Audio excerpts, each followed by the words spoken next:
बच्चों, मैं आपको समास और समास के जितने रूप हैं सभी बताई, सभी का परिभाषा बताई पिछले वीडियो में और सभी के उदाहरण बताई। आज मैं कुछ उदाहरण दे रही हूँ जिसको पहचानना है कि कौन सा समास है।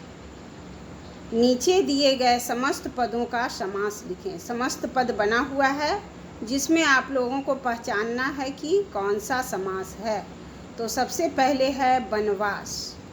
बनवास बनवास इसको पहचानने का ये तरीका है, वन को बास, वन के लिए बास। तो ये हो गया सबसे पहले मेरा के लिए है, तो इसमें विभक्ति के लिए लगा हुआ है, तो ये मेरा हो गया तत्पुरुष समास। ये हो गया तत्पुरुष तत्पुरुष तत्पुरुष समास। आप लोग समझ गए होंगे, ये हो गया तत्पुरुष समास, तत्पुरुष समास। ठीक है।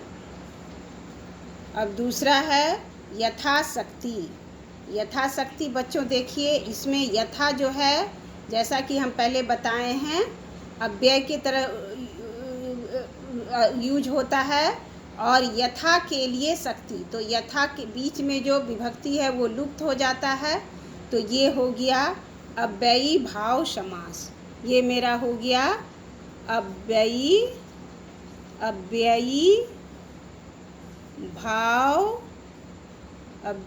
भाव समास। ये बच्चों हो गया अव्ययी भाव समास। अब है पीताम्बर। पीताम्बर आप लोग समझ रहे होंगे, पीला हो वस्त्र जिसका, जैसे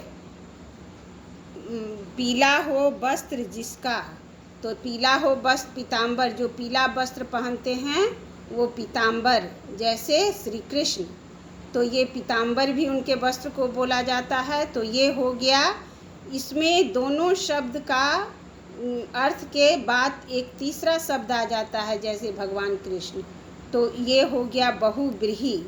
इस तरह के समास को कहते हैं बहुव्रीहि समास। ये हो गया बहुव्रीहि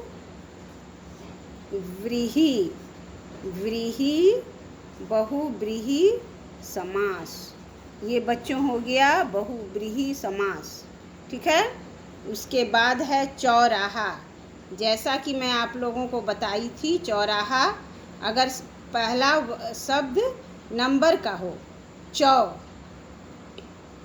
वो 1 2 3 4 जैसे नंबर होता है वो हो, तो वो होता है द्विगु समास। इस समास में और कोई परेशानी नहीं है समझने में, तो ये हो जाएगा द्विगु समास। तो उसके बाद हम लिखेंगे द्विगु समास, द्विगु समास, वो हम लिखेंगे द्विगु समास। ठीक है बच्चों।